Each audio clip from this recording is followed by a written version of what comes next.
This is Malik's Rhapsody. Episode 4. What is normalcy? What do you consider a normal human being?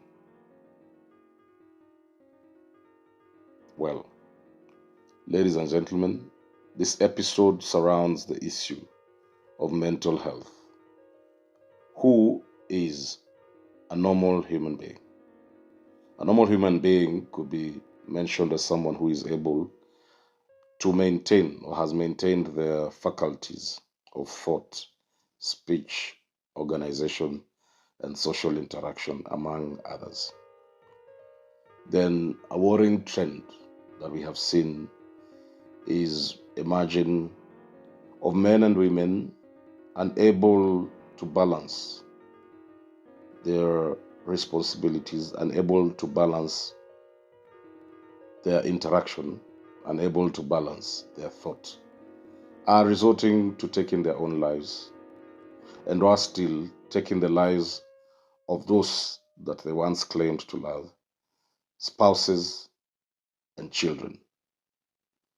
In my hometown, the Kajiado North area, in less than a month, we have recorded more than 4 or 5 cases of suicide, cases of men reaching their end, cases of women deciding that if a relationship cannot work, then both of them have to die. Men deciding that if a woman cannot love them only, then they can love no other. And it ends up in death, tears, and misery. This episode surrounds mental health issues, and we choose to focus specifically on men's mental health. What are the issues that have led to this emerging trend? What are the issues that have led to the society looking as like its men cannot handle the life that has been occasioned upon them? Well, one of the issues that, men talk about is the issue of not being able to handle their responsibilities, not being able to meet their day-to-day expenses. There's food, there's rent, there's clothing, there's school fees for those with children and family, there's expectations from back home, there's pressure from all over to provide. Naturally, men are taken as the providers, as the breadwinners, a situation that is not necessarily true due to the opening up of spaces in terms of education and other opportunities, including work opportunities for both genders.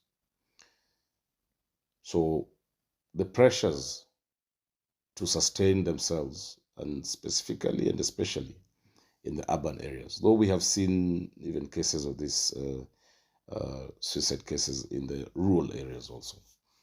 The pressures to sustain oneself, the pressure to remain sane in this fast-moving world, then sometimes overwhelms a lot of these people who considerably might not have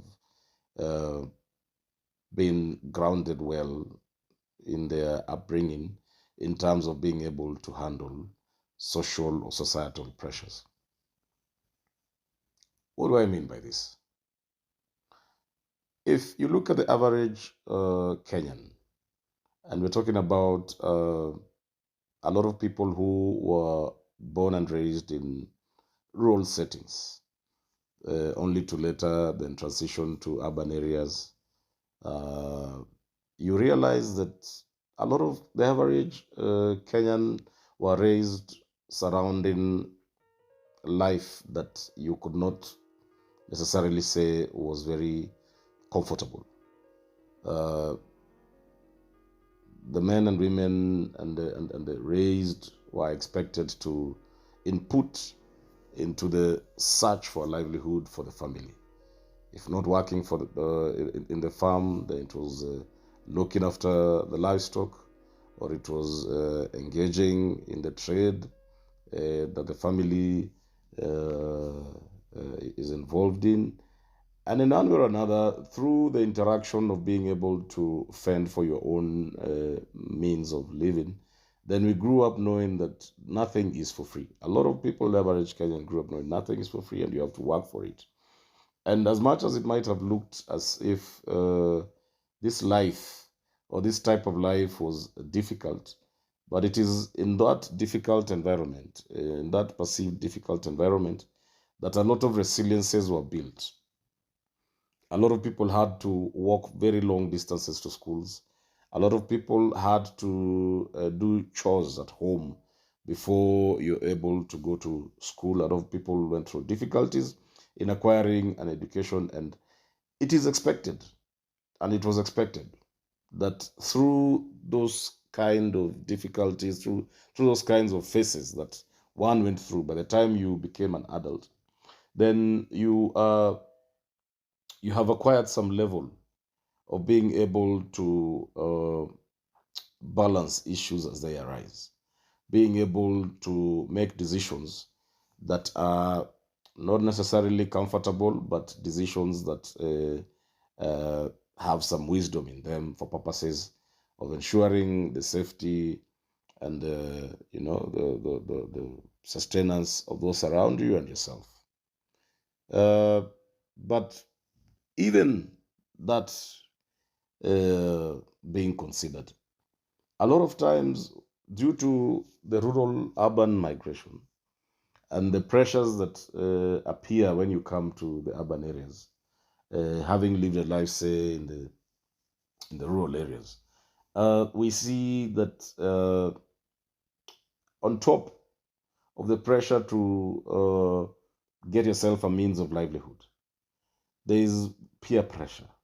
You come and find people here dressed differently. You come and find the people in your college. Say you have come from where you've come to study in the urban areas. People in your college dress differently. You want to sometimes compare yourself, and I'm talking about the younger folk here. You want to sometimes compare yourself with those who come from well-off families, not knowing where their income comes from and how they have reached that point. You want to look, you want to be visible. In the age of social media and social, the fads, the all the social, handles, the Instagrams, the TikToks, Facebook, and all this kind of media that is pushing not just the young ones, but everybody to appear in a particular manner for you to be considered normal. It's There's pressure to conform, fashion, where you live, what you eat, the schools your kids go to, what you're driving, who you're seen hanging out with, where you go during the weekends. And if you're not careful, then a lot of this pressure then might get into your head. We have seen people also getting into uh, these crazes of the craze that is surrounding us of betting. And I have nothing against the betting companies. I have no authority to make any decision on them. But the betting craze, and every little money that the young people are getting, they put it into the bets. Betting on football, betting on that, betting on this and that outcome, which they not necessarily have any power over in terms of the outcomes of their betting. That's why it's a bet. And then more often than not, the algorithm of the betting or the betting world is they always say the house always wins. And we have seen young men and women spend their school fees money on betting. We have seen young men and women get fired because all their salaries and everything else goes into betting. We have seen even men betting their children's school fees, all in the dream, all in the pursuit of getting this mega buck, getting this, becoming this overnight millionaire. And this kind of pressure because you had someone else won and they bought this and they bought that, and you thinking your only way out of your current situation is through a miracle, in quotes, which nowadays the young men are taking to. Miracles equals betting. So you bet and lose, you come back and you have pressures, you have to pay debts.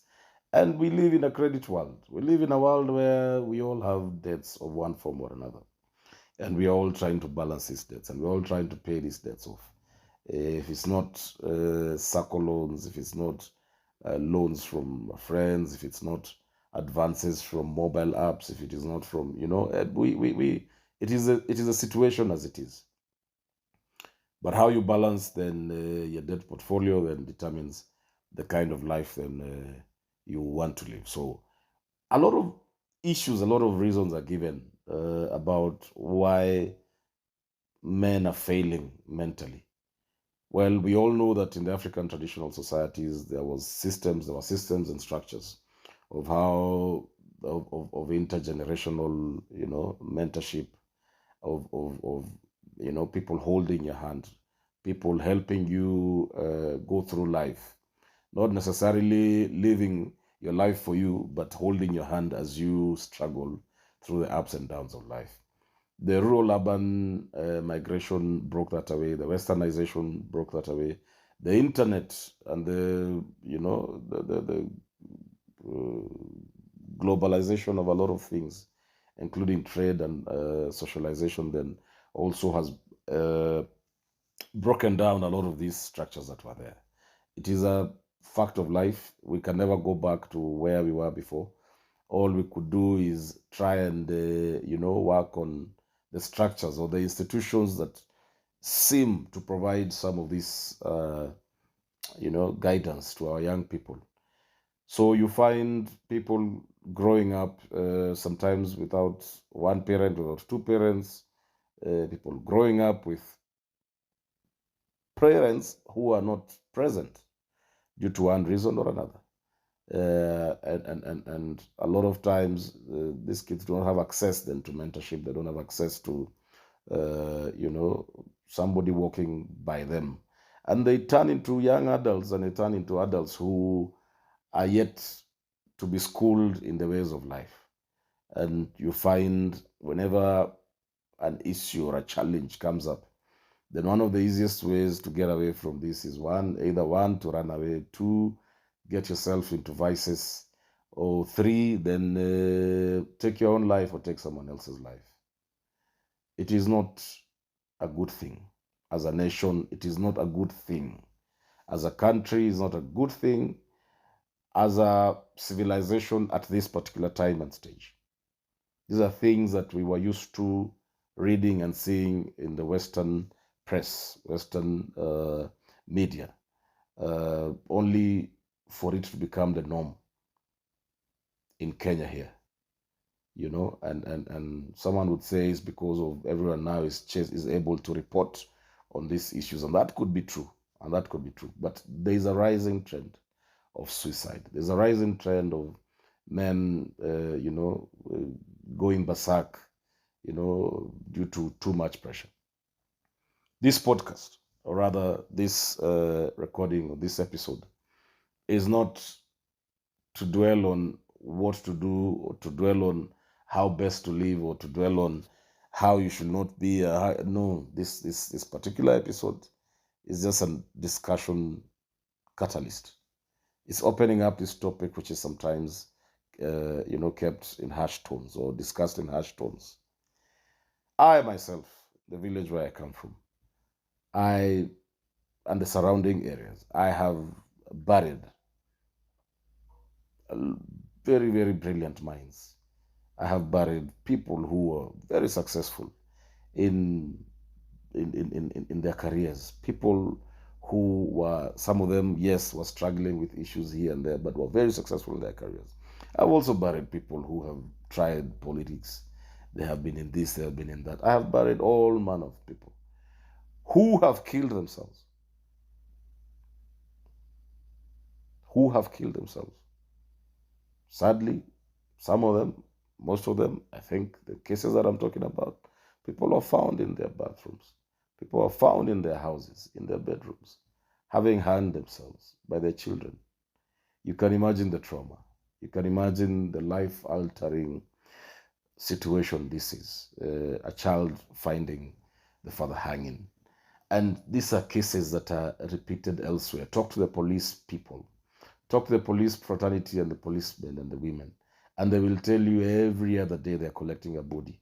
They're collecting a body. And not and this is happening almost everywhere.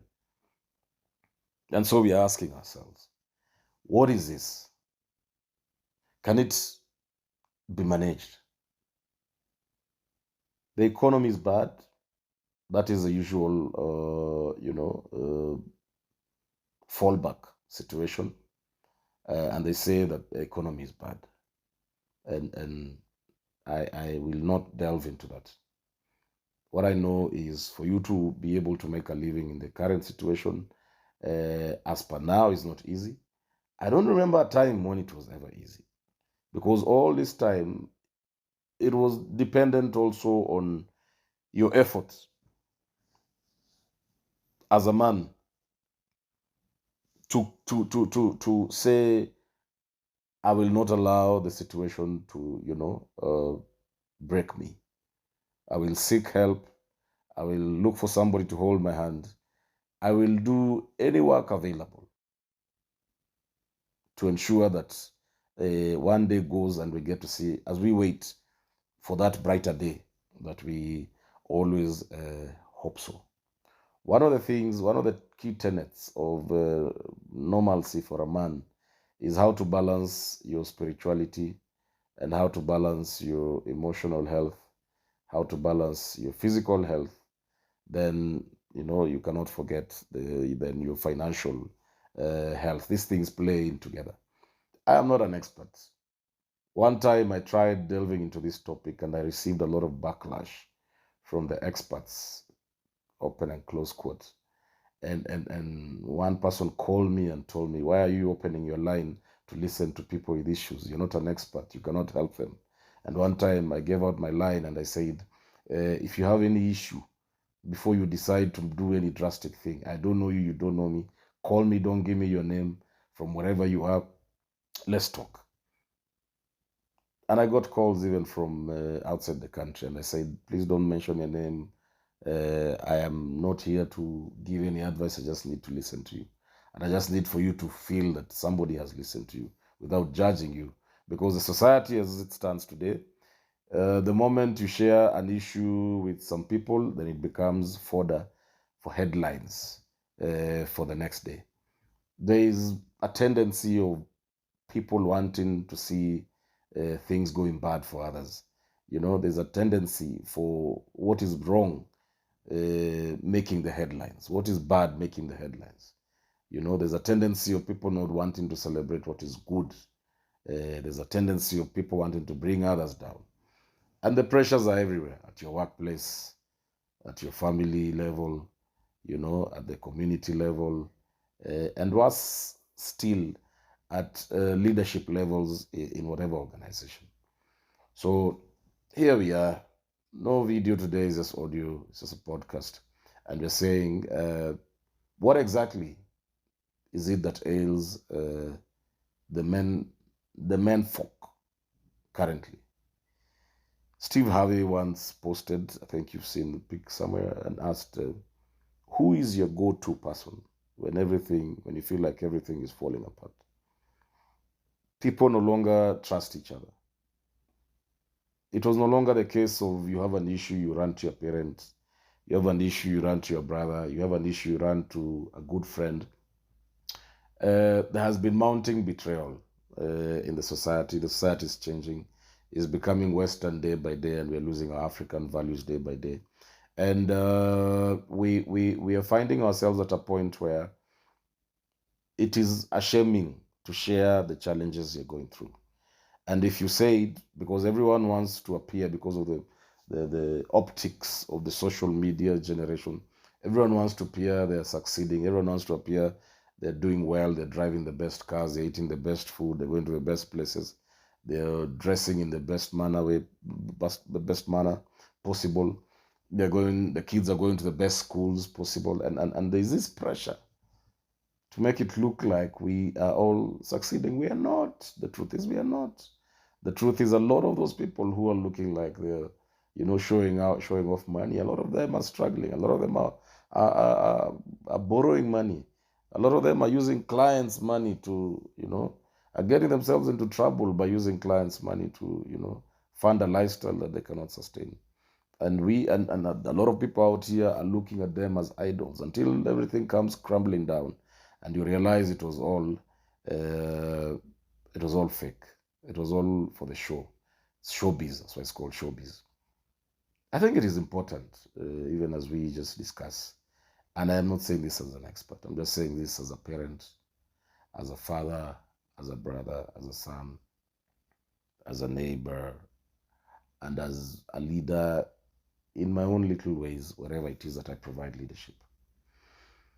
I think it's important for one to ask themselves, who am I? I think you begin from there fundamentally. Ask yourself, who am I? What is my purpose in this life? What makes me unique?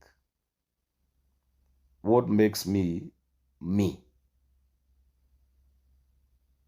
Just like the fingers on our hands, there's no finger that looks like the other. There's no finger that is the height of the other. There's no finger that is the width of the other. These fingers are completely unique and different. But together they complete the hand. The same thing with the toes, the same thing with a lot of other things and organs in the body. Everything has its own value, everything has its own space. The hair cannot do the work of the nails, and the fingers cannot do the work of the toes, and the tongue cannot do the work of the ears, and vice versa. Meaning everyone has some value. Everyone has some value somewhere in this whole ecosystem, in this whole, social ecosystem. Everyone has value. And due to one reason or another, you could find yourself in very difficult situations. I have found myself in occasionally very, very difficult situations. They have cost me sleepless nights. They have cost me relationships. They have cost me my reputation, quote unquote. They have cost me a lot of things. God is good. I have struggled through those relationships. What have they done? They have made me stronger. They have made me come out wiser. The reason why people call me, the reason why people in difficult situations find that or feel that they can call me. One is because I have upheld some bit of decency in terms of how you handle people's situations. It is wrong for someone to confide in you only for you to run and spread the information out there, and especially when things are personal, things are difficult. And it is good to consult, and you can hide the identity of whoever is reached out to you just to try and provide a way out, because friendship or leadership is shining a light where someone is groping in the dark. And sometimes all a man wants is a light shown in his darkness. A little light, a small bulb, a crack of a light, a ray of sunshine, just to be shown in the cave that the man finds themselves in. We are seeing people killing each other, spouses, and we're saying you don't have to be together. You do not have to be together. If it ever comes to that, leave. Open the door, leave. I've heard stories of men who stood up with just a shirt on their back, left everything they had, in pursuit of peace of mind. And they went and found it. And they went and began from zero. And they went and built their lives again. And they, are enjoying their lives and living the life that they have always wanted. Let not possessions lead you to an early grave. Let not obsession lead you to an early grave. That woman you imagine that you cannot live without, believe you me, my friend, the few years that I have lived, you can live without. That man who you imagine you would rather kill than let live, you can go and find another one, even a better one. And don't place your peace of mind in other people. Don't place your dreams and future in other people. And it is very important to also balance your spirituality. What is the relationship between your God and yourself? I am not talking going to religious places. I'm not talking going to, be seen with the kind of class of church that you go to. I'm not talking about all those other things that we do for religious purposes. I'm talking about, at the end of the day, in your darkness, you and your God, what is your relationship? What is your relationship? So here we are, doing things different. We say this is Malik's Rhapsody. Uh, we are doing this long audio, this podcast, and we're saying, listen, find someone you can go to. Yes, there's a risk of them telling your story out there. There's a risk of them, betraying you or letting you down. But what? Take your chances. Before you even decide to speak to a particular person, you must have been impressed by particular qualities that person has. Go to the experts, go to the counselors, the guidance and counseling people. Some institutions are able to offer those services for free. Walk in there. Walk far away from your town. Go to other places. Walk to a new town where they offer those services and go and introduce yourself and be helped. There's guidance and counseling opportunities. There are those that seek that you have to pay for. There are those who ask for little money. And then there are a lot of institutions that provide the same services for free. Go look for them. They're there. We have phones that we spend all our lives on, betting, spend all our airtime on and bundles and on things that sometimes are not maybe even helpful. Go to the same phone. Google, find where can I get counseling services. Go. And for men, it is not a weak, it doesn't mean you're weak. It is not a weak trait for you to go and seek help, for you to go and say, I cannot see clearly. I need someone sometimes who has this expertise, who has gone to school, who has also lived this life to hold your hand and help you go through the jungle that you're going through. And your current situation does not define you. People who find you at a particular chapter of your life cannot define the whole book with the chapter they found you at. A lot of people want to be found in the chapters of success. After the pain, the sunshine after the rain. That's what they want to be defined by. But my friend, I think I would rather be defined by my scars. I think I would rather be defined by how I went through the jungle, by how I climbed those mountains, how I crossed those rivers. Every scar with its story. Because I know if I ever get myself into a jungle again, I know I will not fall. I know I will not give up because I have been there before. And I'm not saying you must have experienced something for you to be knowledgeable in it. No. There are books out there of people who have put down what they have gone through. You can learn from someone else's experience. But until you're in your own very unique situation, then you never realize the viscosity of life, the fluidity. Today it is this way, tomorrow it is this other way. And your mind is the one constant thing that you can invest in. Your mind is the one constant thing that you can invest in. So again, I ask, who is your go-to person when everything is falling apart? Look for that person. Look for that person. It could be a guidance and counselor expert. It could be a religious leader. It could be a non-religious leader. It could be a good boss you have at work.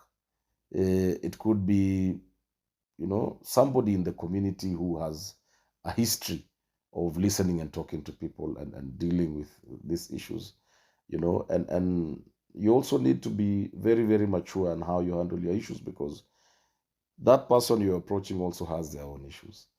They have their own children who are also going through things, and they're also trying to work on that.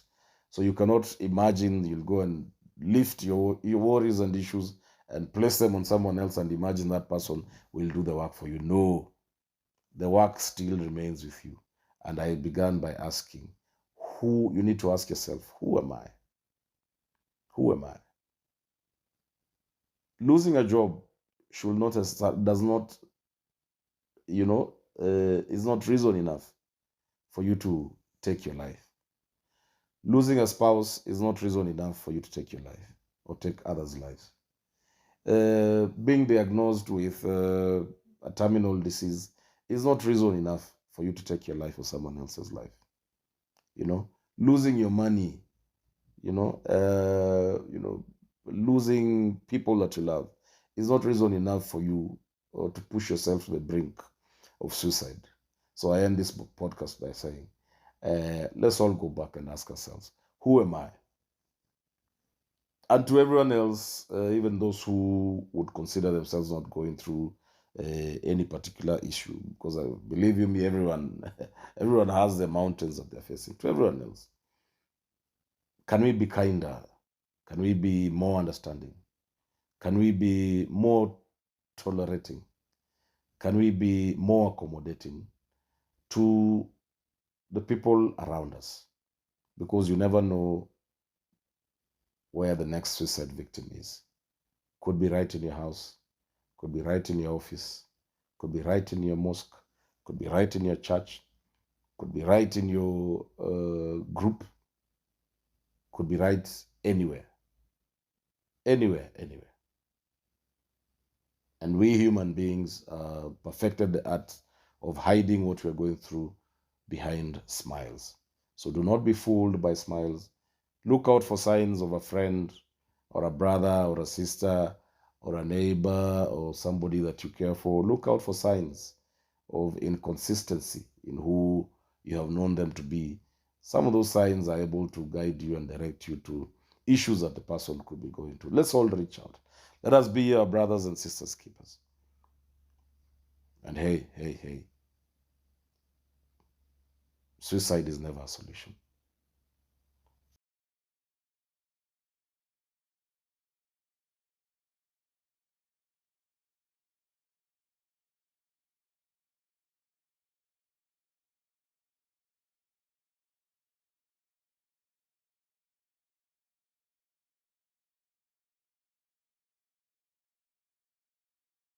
This is Malik's Rhapsody.